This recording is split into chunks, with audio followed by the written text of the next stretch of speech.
Penyebab terjadinya Perang Aceh.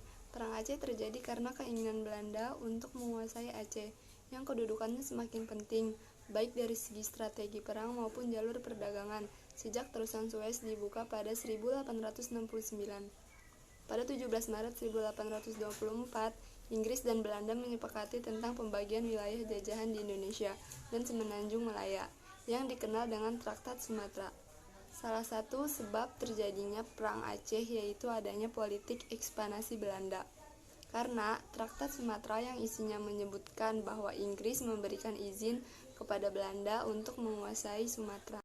Dalam kesepakatan disebutkan bahwa Belanda tidak dapat mengganggu kemerdekaan Aceh.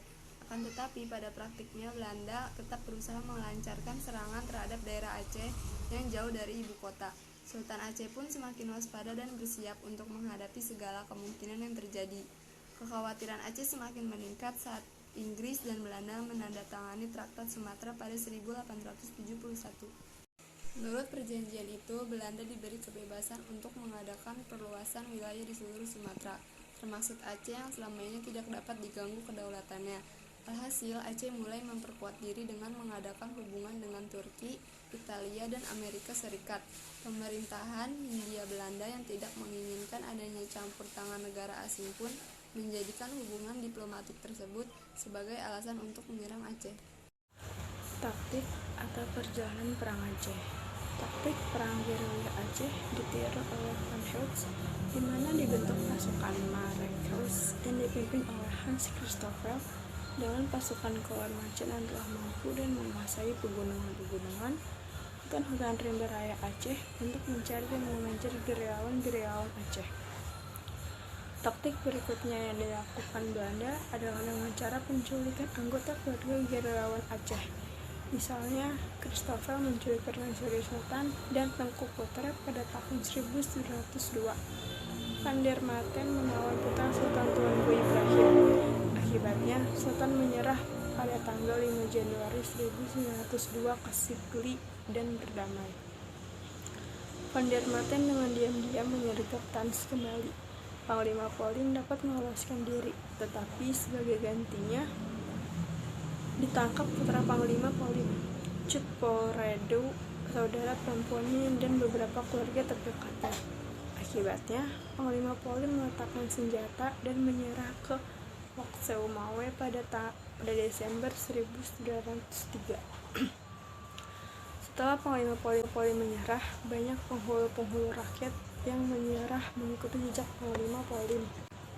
Taktik selanjutnya, pembersihan dengan cara membunuh rakyat Aceh yang dilakukan di bawah pimpinan Godfrey Conrad X van Dalen yang menggantikan Van Heerts, seperti pembunuhan di Kutareh pada tanggal 14 Juni 1904, di mana 2.922 orang dibunuhnya, yang terdiri dari 1.773 laki-laki dan 1.149 perempuan. Taktik terakhir menangkap Cut Nyak Dien, istri Tengku Umar yang masih melakukan perlawanan secara gerilya, di mana akhirnya Cut Nyak Dien dapat ditangkap dan diasingkan ke Sumedang. Akhir terjadinya Perang Aceh. Setelah kematian beberapa pemimpin pejuang Aceh, rakyat Aceh semakin melemah. Sepeninggal Tuku Umar dan Tuku Cik Ditiro, perjuangan rakyat Aceh kemudian dipimpin oleh Cut Nyak Dien bersama dengan Pocut Baren. Strategi Belanda kembali berhasil dengan melemahkan rakyat Aceh dari dalam yang dilakukan oleh Sunok Hurndonje. Akhirnya perjuangan rakyat Aceh terhenti yang disebabkan penangkapan dan pengasingan Cut Nyak Dien oleh bangsa Belanda. Penangkapan tokoh-tokoh pemimpin gerila Aceh menandakan akhir dari seluruh perlawanan di Aceh.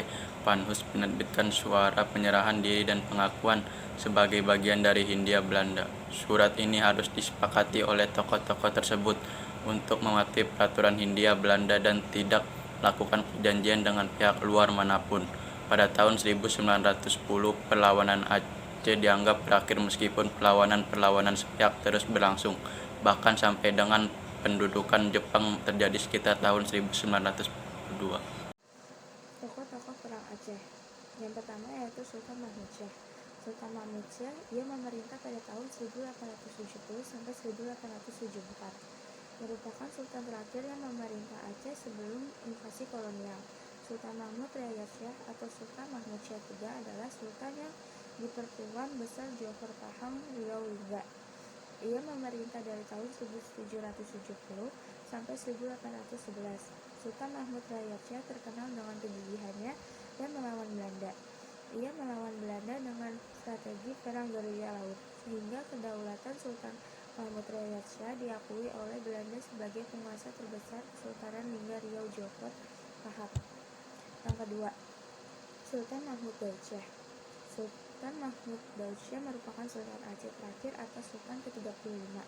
Sultan Daud dinobatkan menjadi Sultan di Masjid Indraputri pada tahun 1874 hingga menyerah kepada Banten pada tanggal 10 Januari 1903, di mana selanjutnya diasingkan oleh Hindia Belanda ke Ambon dan terakhir dipindah ke Batavia hingga wafatnya pada tanggal 6 Februari 1939.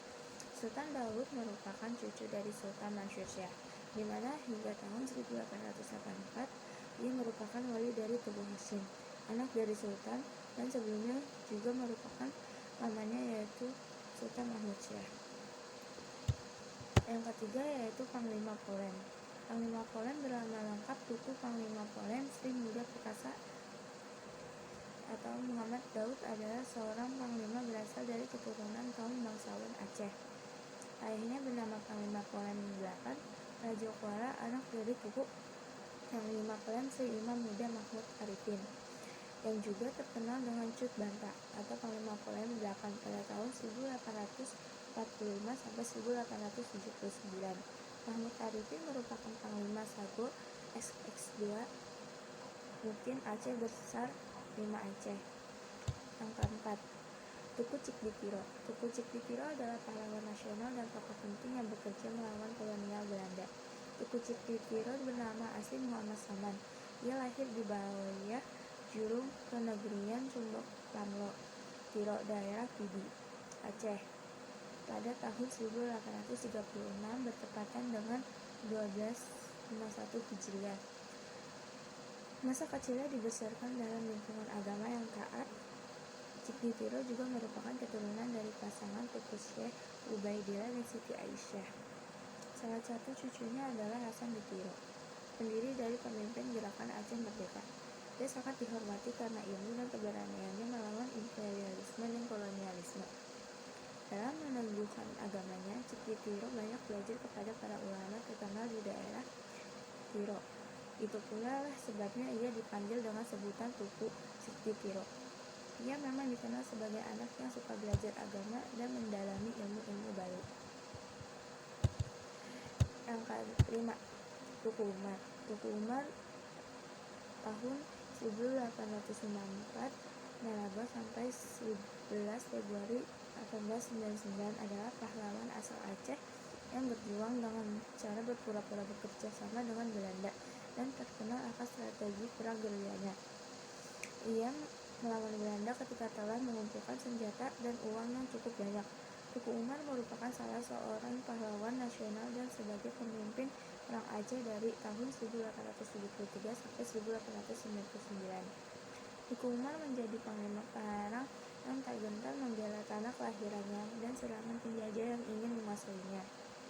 Tuku Umar kecil dikenal sebagai anak yang cerdas, pemberani, dan kadang suka berkelahi dengan teman-teman sebayanya. Dirinya juga dikenal memiliki sifat yang bekerja keras dan pantang menyerah dalam berbagai masalah.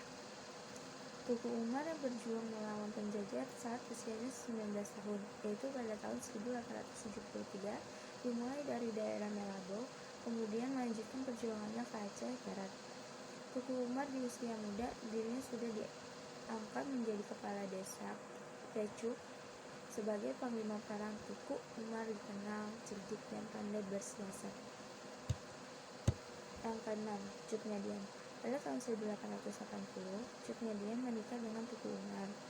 Setelah sebelumnya dijanjikan dapat ikut turun di medan perang jika menerima lamaran tersebut, dari pernikahan ini, Cut Nyadian memiliki seorang anak yang diberi nama Cut Gambang. Setelah bersama melawan Belanda, namun pada tanggal 11 Februari 1899 Tuku Umar gugur.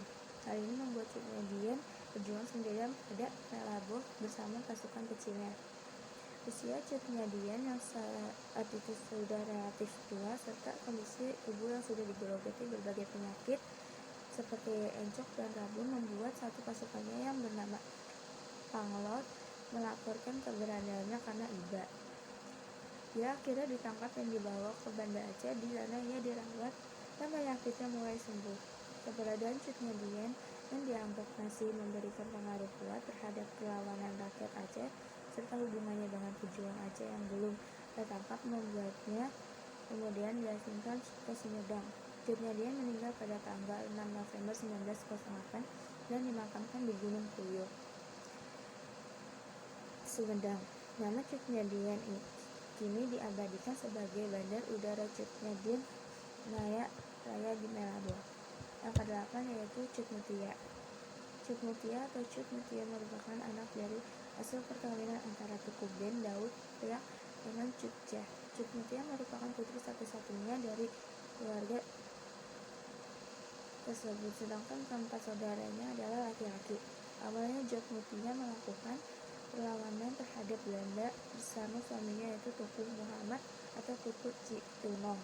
Namun pada bulan Maret 1905, Tunong berhasil ditangkap Belanda dan dihukum mati di tepi pantai Lok Sumare. Pada suatu pertempuran dengan Korps Merkos di Payasisen, Cut Mutia dan para wanita melarikan diri ke dalam hutan Pangmangrove sendiri, terus melakukan perlawanan hingga akhirnya tewas pada tanggal 26 November 1910. Cut Mutia kemudian bangkit dan terus melakukan perlawanan bersama sisa-sisa pasukannya. Ia menyerang dan merampas pos-pos kolonial sambil bergerak menuju Gayo, melewati hutan belantara. Namun pada tanggal 24 Oktober 1910, Cut Mutia bersama pasukannya bentrok dengan Merkos di Ali Kurleng. Dalam pertempuran itu, Cut Mutia menjadi gugur. Penyebab terjadinya Perang Banten. Banten sebagai kesultanan memiliki potensi geografis dan potensi alam yang membuat para pedagang Eropa khususnya hendak menguasai Banten. Secara geografis, Banten terletak di ujung barat Pulau Jawa, di mana jalur perdagangan Nusantara yang merupakan bagian dari jalur perdagangan Asia dan dunia. Selain itu, letaknya yang dekat dengan Selat Sunda menjadikan Banten sebagai pelabuhan transit sekaligus pintu masuk ke Nusantara. Setelah Portugis mengambil alih Malaka pada tahun 1511, potensi alam yang dimiliki Banten pun merupakan daya tarik tersendiri, di mana Banten adalah penghasil lada terbesar di Jawa Barat dan penghasil beras dengan dibukanya lahan pertanian dan sarana irigasi oleh Sultan Ageng Tirtayasa. Selain dari potensi alam dan letak geografis, VOC memerlukan tempat yang cocok untuk dijadikan sebagai pusat pertemuan. Letak Belanda yang jauh dari wilayah Nusantara menyulitkan Heren X 12 XV2 untuk mengatur dan mengawasi kegiatan perdagangan. Dengan pertimbangan tersebut, Banten dipilih sebagai Rendezvous, yaitu pusat pertemuan, di mana pelabuhan, kantor-kantor dapat dibangun dan fasilitas-fasilitas pengangkutan laut dapat disediakan. Keamanan terjamin dan berfungsi dengan baik. Hal inilah yang membuat VOC di bawah pemimpinan Gubernur Jenderal Johan Maetsuycker hendak menguasai Banten. Perlu diketahui, pada Sultan Ageng Tirtayasa berkuasa tahun 1651 sampai 1682, VOC dipimpin oleh Johan Maetsuycker yang memimpin VOC dari tahun 1653 sampai 1678. Menurut Nicolaus de Graaf, Johan Maetsuycker merupakan pemimpin VOC terlama dengan kedudukan selama seperempat abad. Pada masa pemerintahan Maetsuycker inilah VOC mengalami masa kemasannya. Untuk dapat menguasai Banten, langkah yang digunakan oleh VOC adalah dengan memblokade akses menuju pelabuhan Banten dengan tujuan memperlemah sektor perekonomian Banten. Kapal-kapal asing yang hendak berdagang di Banten dicegat oleh Belanda. Selain itu, kapal-kapal yang telah berdagang di Banten pun dicegat oleh Belanda sehingga pelabuhan Banten mengalami penurunan aktivitas perdagangan dan kegiatan perekonomian terganggu. Menyikapi hal tersebut, Banten mengadakan perlawanan dengan menyerbu dan merampas kapal-kapal Belanda yang bernaung di bawah VOC. Akan tetapi VOC menggunakan siasat lain, yaitu dengan memberikan hadiah menarik dan berupaya memperbaharui perjanjian tahun 1645. Akan tetapi hal tersebut ditolak oleh Sultan Ageng Tirtayasa. Perjalanan Perang Banten melawan VOC. Pada tahun 1651 sampai 1682, Banten dipimpin oleh Pangeran Sultan Ageng Tirtayasa. Selama memimpin, ia sangat dikenal menentang penjajahan asing atas daerah kekuasaannya, termasuk kehadiran VOC yang hendak menguasai Banten dengan melakukan blokade terhadap pelabuhan-pelabuhan Banten dengan cara menyerang kapal-kapal yang hendak berdagang di Banten. Hal ini langsung mendapatkan perlawanan dari pasukan Banten. Sultan Ageng Tirtayasa mengirim pasukan Banten pada tahun 1656 untuk melakukan gerilya besar-besaran dengan mengadakan pengerusakan terhadap kebun-kebun tebu, pembakaran markas patroli, dan pembunuhan terhadap beberapa orang Belanda di saat malam hari. Banten juga merusak kapal-kapal milik Belanda yang berada di pelabuhan Banten. Saat perlawanan sering terjadi, Sultan Ageng Tirtayasa seringkali mengadakan hubungan kerjasama dengan kesultanan lainnya, seperti Kesultanan Cirebon, Mataram, Turki, Denmark, dan kesultanan lainnya. Hal ini dilakukan agar Banten dapat memperkuat kedudukan dan kekuatannya dalam menghadapi kekuatan VOC. Menghadapi kenyataan tersebut, VOC pun melakukan penyatuan kekuatan dengan cara menyewa serdadu-serdadu dari Kalasi, Ternate, Bandan, Kejawan, Bali, Makassar, dan Bugis karena serdadu Belanda yang jumlahnya sedikit. Semakin kuatnya pasukan Banten, akhirnya VOC mengajukan penawaran gencatan senjata yang dilakukan pada tanggal 29 April 1658 dengan membawa rancangan perjanjian yang berisi 10 pasal. Di antara pasal tersebut, Sultan Ageng Tirtayasa mengajukan 2 pasal perubahan, namun ditolak oleh VOC, sehingga perlawanan dan peperangan kembali terjadi. Akhirnya, Sultan Ageng Tirtayasa mengumumkan perang Sabil dengan terlebih dahulu mengirimkan surat kepada VOC pada tanggal 11 Mei 1658. Penyerangan terhadap VOC terjadi secara terus-menerus yang dilakukan, hingga akhirnya membuat kedudukan VOC semakin terdesak sampai mendekati batas kota Batavia. Akhirnya VOC mengajukan gencatan senjata yang kedua kalinya, namun kali ini melalui Sultan Jambi. Akhirnya, pada tanggal 10 Juli 1659, ditandatanganilah perjanjian gencatan senjata antara Banten dan VOC.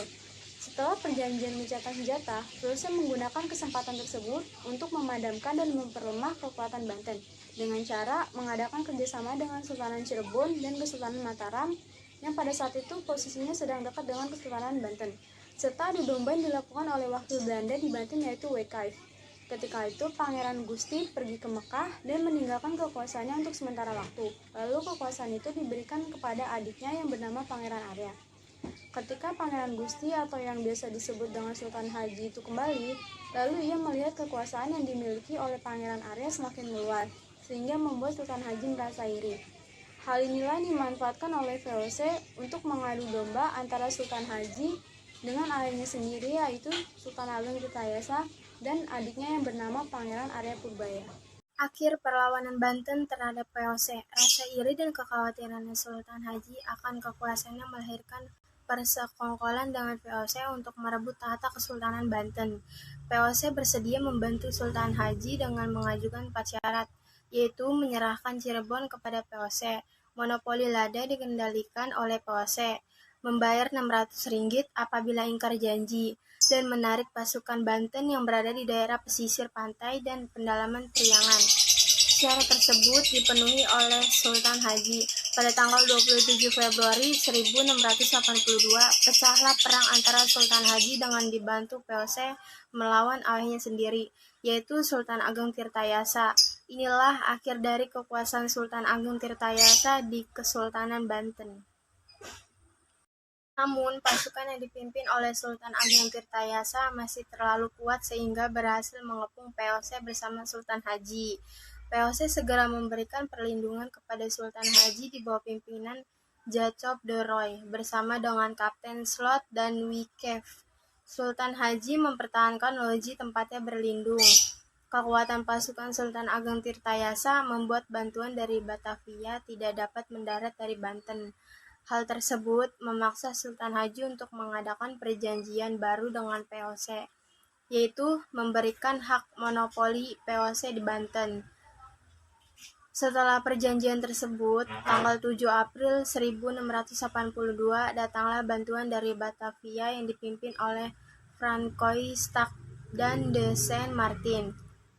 Dibantu oleh Jongkar, tokoh yang memadamkan pemberontakan Trunojoyo, pasukan ini berhasil membebaskan Loji dari kepungan pasukan Sultan Ageng Tirtayasa. Setelah itu, pemberontakan terus terjadi meskipun POC telah beberapa kali meminta Sultan Ageng Tirtayasa untuk menyerah. Untuk menyelesaikan perlawanan tersebut, Sultan Haji mengutus 52 orang keluarganya untuk membujuk Sultan Ageng Tirtayasa. Setelah berhasil dibujuk, Sultan Haji dan POC menerapkan tipu muslihat dengan mengepung iring-iringan Sultan Ageng Tirtayasa menuju ke Istana Surosowan pada tanggal 14 Maret 1683. Sultan Ageng Tirtayasa berhasil ditangkap namun Pangeran Arya Purbaya berhasil lolos. Kemudian Sultan Ageng Tirtayasa dipenjarakan di Batavia sampai meninggal pada tahun 1692. Sultan Haji sendiri akhirnya naik tahta dengan restu POC, memerintah dari tahun 1682 sampai dengan 1687.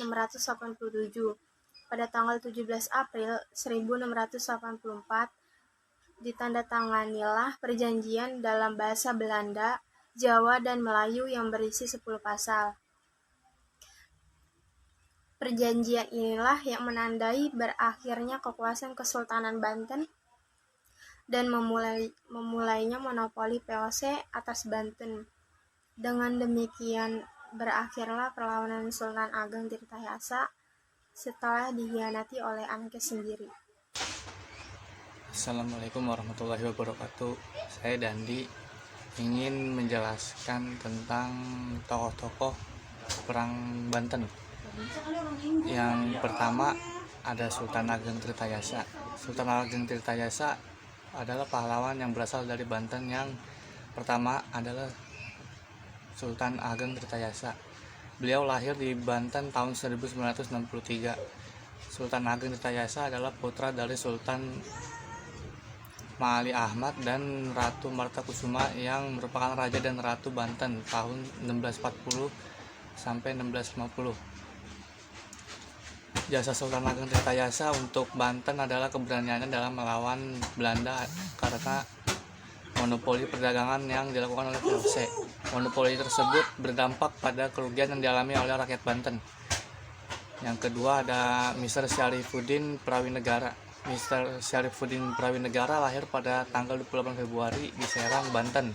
Beliau adalah pahlawan yang berasal dari Banten, dikenal jasanya di bidang pemerintahan.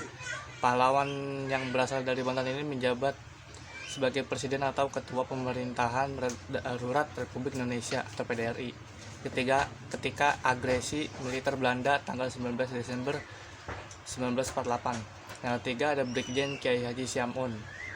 Brigjen Kiai Haji Syam'un ia adalah cucu dari Kiai Haji Wasid yang merupakan seorang patriot dari Banten.